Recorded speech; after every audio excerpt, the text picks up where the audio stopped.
I'm David Sides from Lynch's River Electric Cooperative in Pageland, South Carolina. Welcome to Along Those Lines. Hi, everyone. I'm Scott Hoffman, your host. This is a podcast about electric cooperatives, the work they do, and the challenges they face. NRECA elected a new president at its annual meeting in March. Curtis Wynn is the CEO of Roanoke Electric Cooperative in North Carolina, and he's been on the NRECA board since 2007. He's a dynamic and well-respected leader who's done great things at his co-op, and he has big plans for using his time as president to help co-ops across the country understand and face the broad challenges that our industry is grappling with. Curtis, welcome to the podcast. Thanks, Scott. You grew up in rural Florida, up in the Panhandle, right? Talk a little bit about your childhood. You're obviously a proven leader. Did you show leadership qualities when you were a little kid? Yeah, I had to. Coming from a large family of 10, wow. You had to be aggressive. You had to make sure you got your seat at the table. Being next to the youngest of that family also added a little bit to that. As far as leadership opportunities and things I did as a child, I was very active in programs like 4-H, working with livestock, things of that nature. Tried to do things to show leadership and act the way I was raised. So 10 brothers and sisters. Well, you're one of 10. I'm one of 10, yeah. Talk a little bit about your upbringing. Yeah, so small town, population probably about 1,500 people. As the co-op community is and what it represents, very small community. Everybody knew each other. My family was very close-knit. We grew up on a farm, so know all about rural communities because that was a part of my growing up. And you got hooked up with electric cooperatives fairly early. I think you started volunteering, or you got into your local co-op. Yeah. Washing cars? Is that what I Washing read? Trucks. Actually, they hired me. I was still in high school, senior in high school, and would work part-time after school. And they let me come in after school. And initially, the very first job I had was to clean up the warehouse, and then got promoted to truck washer. That wasn't the first one. And what was the name of that co-op? West Florida Electric Cooperative in Graceville, Florida.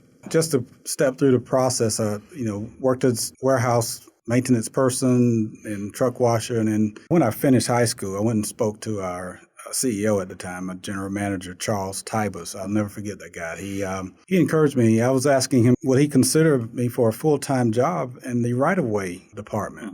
And he told me no. He said, you need to go to school. And he actually encouraged me to go to school, and I did that. And it was really a neat setup because another part of what I did, I guess the next step in progression was we had an afternoon or evening dispatch operation where we would keep someone there to answer the phone so that when we had an outage, the phones would have a live voice on the other end. Mm-hmm.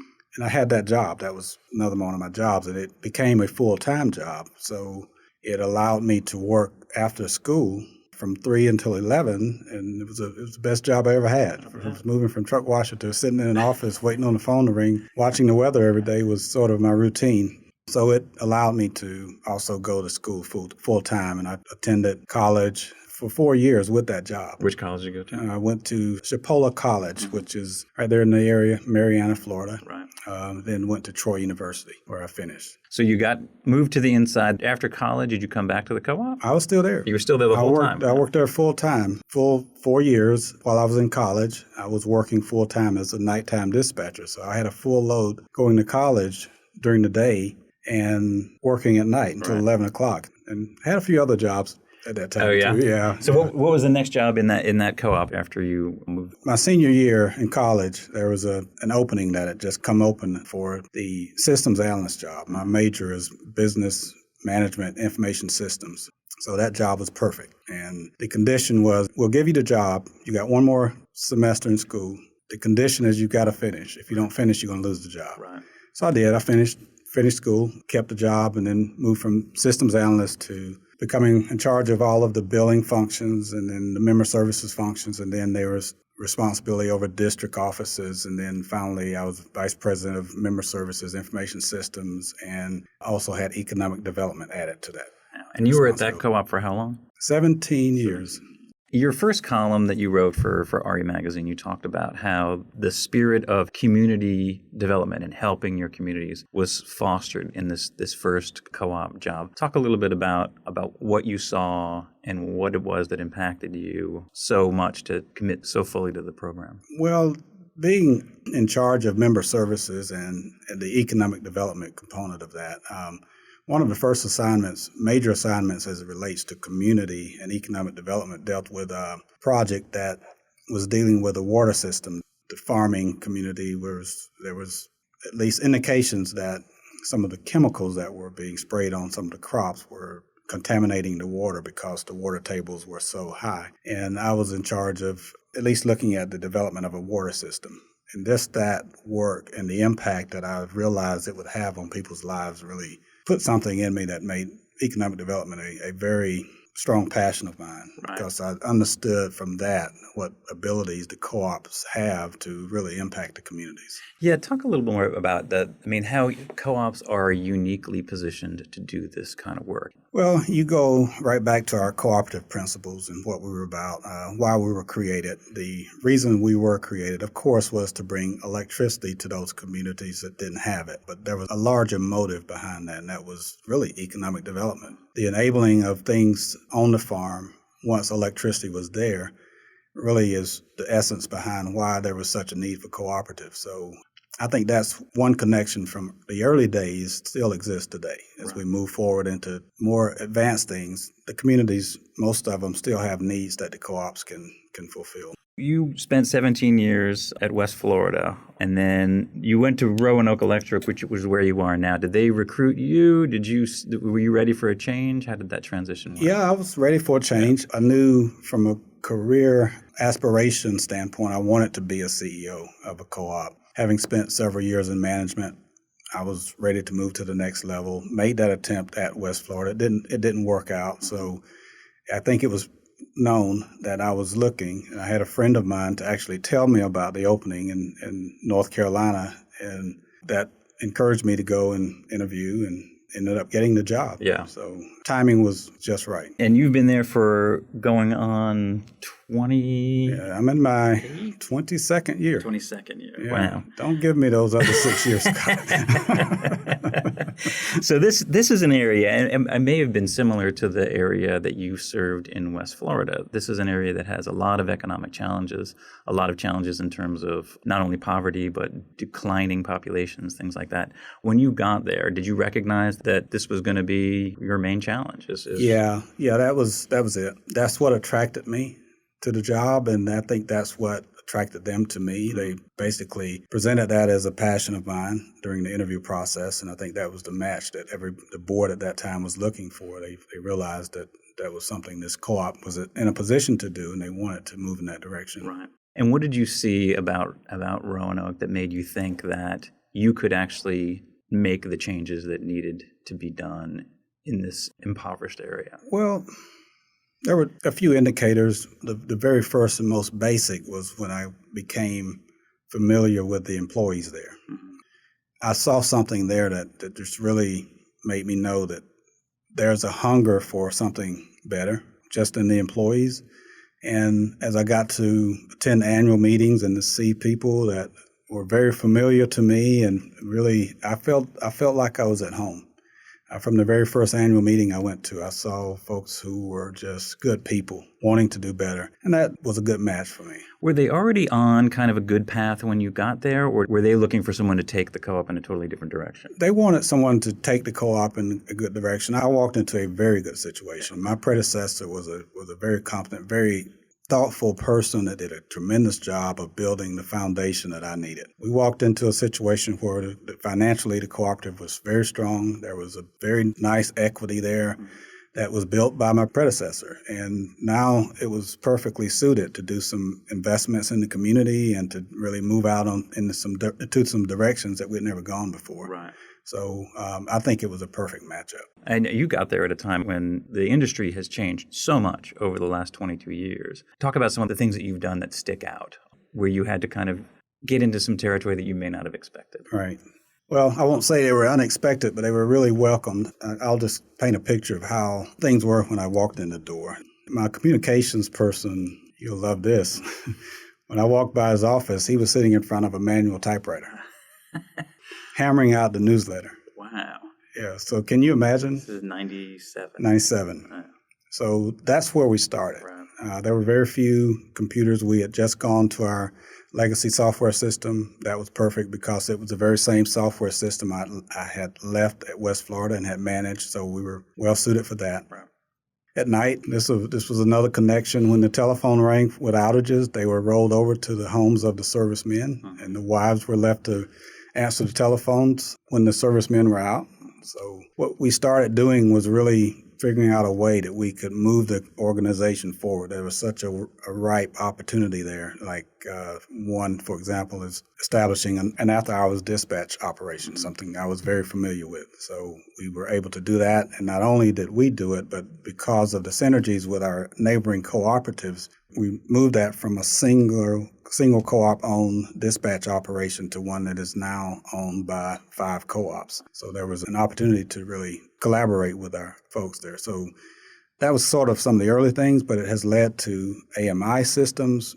It has also led to some of the neatest technology that you can ever find, especially in a rural community. We have technology now that's probably well beyond anything that an investor-owned utility will get in the next 10 years. Is that a function of you as a person saying that I'm okay with this? This is the kind of stuff that I feel very comfortable implementing in my co-op. Right. And I think it goes back to the sense of freedom. I'm not pushing people to do this, that, or that. I've established a culture that understands that we have this huge opportunity in front of us, and everyone brings a lot of talent to the table. So the freedom is there to use that talent. Mm-hmm. There are no inhibitors of the ability to use the talent that you have. And I think what we see now in the culture is that people are doing it on their own. If there's one contribution I've made, and that would be just to let people know that, yeah, you have the freedom to explore and do more with your skill sets. I mean, you're in a fairly small town in northern North Carolina.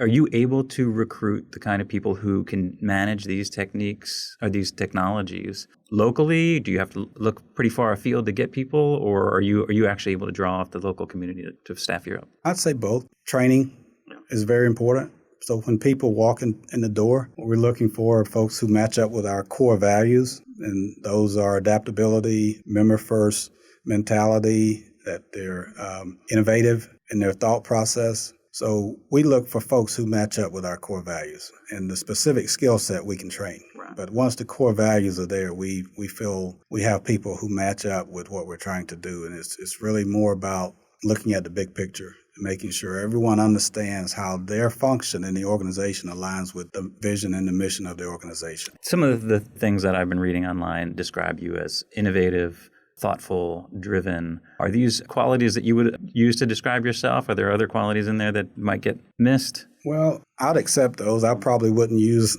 those qualities. I like to think of myself as being grounded, first of all, and really charged within myself to get the best out of other people. So I appreciate those, whoever might have gotten paid to say those things. But that's where I kind of see myself as an enabler, taking what talent I do have to bring the best out of other people. That's a good segue to your role as the new NRECA president. Talk about how the qualities that you bring to the table as a leader will kind of map over to what you're going to be doing for the next couple of years.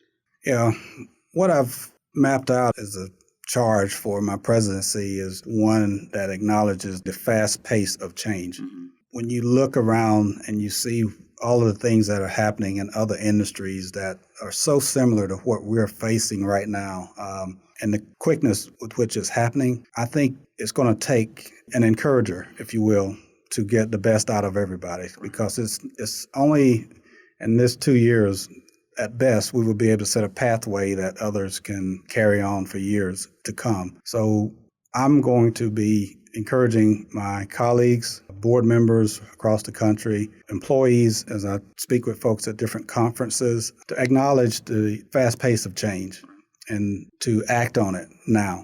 Have the feeling that we have 5 more years to make some type of movement to accept what's happening. Right. And then we have to all lead.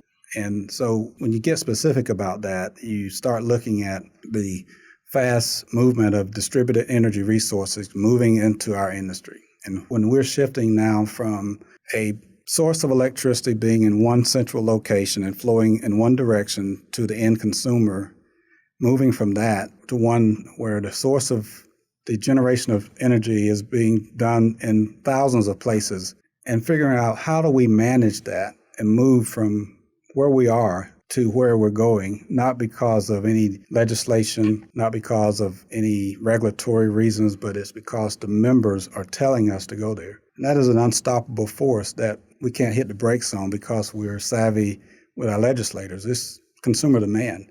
So it's happening, and we need to do those three things: to accept what's coming, acknowledge it, act on it, and lead through it. So that's a message that I believe needs to be talked about. And there are some specific areas that we want to really focus on. As I've already mentioned, the consumer expectations and what they are demanding from us being one. The second is this whole grid modernization that's happening so fast. And that's the multiple flows of electrons. Electrons versus one. And how do we manage that and maintain what we have and manage the financial obligations that we've put in place to get these where they are? Right. Now we have to make a shift. That's a very challenging thing we have to work through. And then, of course, there are the opportunities behind it, which is when we get into things like beneficial electrification. How can we turn what might be challenges into opportunities? Yeah. And if we do it that way, I think the optimism is going to seep into our thought process and help us figure that out. Right. Are there any other specific parts of the co-op operations model or communications model that you want to really focus on in your 2 years as president? Yeah, this is tapping into resources we already have. One of the things that I believe is important as we transition in this fast-paced change environment is that we fully utilize the resources and the partners we have. I am convinced that there's an underutilization of tremendous partners that are in our network, whether it's financing partners or data processing partners or system automation partners. How do we more efficiently utilize those resources that we have? Mm-hmm. The second piece that is a little bit new is that there are new partners, non-traditional partners, ones that we probably have shied away from that can come into our space in a beneficial way. Mm-hmm. And a lot of those partners are strong proponents of climate change. Right. That's a hard reality for our industry really to absorb, but I've experienced it personally where a lot of the partners that we've embraced at Roanoke Electric, we've figured out ways to understand that although we have our political differences and some views are quite different from each other, there's a lot in the middle that we can agree on. Roanoke was one of the first co-ops, or one of the only co-ops that participated in a federal pilot to help with on-bill financing for doing these deficiency upgrades. How's that going? Going great. And it has helped change the way we think. It has helped, of course, it's met its primary goal and mission, which was to implement energy efficiency components at the meter, and those members who are attached to that meter are benefiting from that. But it's also lowering our demand charges that we pay to our generation transmission company. So that's where the huge benefit is those members are becoming more efficient, so is their co-op. And with that is a lowering of the power consumption that we have at the most expensive times of the day when we have to go out and purchase power. And that has actually saved us thousands of dollars. But on top of that, because these investments require certain levels of housing capabilities or housing efficiency, you can't just go in and put investments into a home that may be falling apart. Right. We're finding that there are hundreds of opportunities for us to make some additional improvements that will enable us to do the energy efficiency improvements, like fixing roofs, other not major, but somewhat minor problems. And this opportunity is opening up a flow of interest and investment of resources from the environmentalists who have that same concern. So we reversed the challenge at Roanoke. So we're really all concerned about the environment. Let's figure out a way to do it together. And I think that has yielded some pretty good benefits. Yeah, and that fits nicely into your role. I think the headline for this is you see your role as an encourager. So one of the things I want to talk about is you are our first African-American president of NRECA, 77-year history. Do you see that as significant? Do you see that as a watershed? Is this something that you intend to promote, or is it just a function of your leadership? It's really a highlight of my career. I can't deny the fact that it is a proud moment for me to serve in this capacity as the first African-American to do that. I would not be truthful if I told you it didn't make me feel real good to have that position. For me, I think it goes right back to what we just talked about. Hopefully, people will understand that no one forced my state to send me to Arlington to serve for North Carolina. No one forced this board to vote me in as Secretary of Treasury 4 years ago. They saw something, some quality that they were comfortable with. And I hope that is the type of example that will encourage all of us to open ourselves up to allow diversity to enter into our thought process. Yeah. And so my role is to do the best job that I can, not do the job as an African American, but do the job as a person who's capable and let others see that that can happen. And out of that, there will be hopefully an encouragement that, diversity is a good thing. Diversity of thought, diversity of people, diversity of color or ethnicity, whatever it is, at the table, we have to have thought leaders. We have to have thought leaders coming from different backgrounds because that's what we say in our principles, right? We are there to serve our members, and our members come in all different diverse characteristics. So we should have that kind of thought process at the table. And when that happens, it's good for business. Curtis, thanks so much for being on the podcast. My pleasure. Thank you for having me. And thanks to you, our listeners. You can find more information about this and other podcasts on electric.coop, and be sure to subscribe on your preferred podcast app. Until next time for Along Those Lines, I'm Scott Hoffman.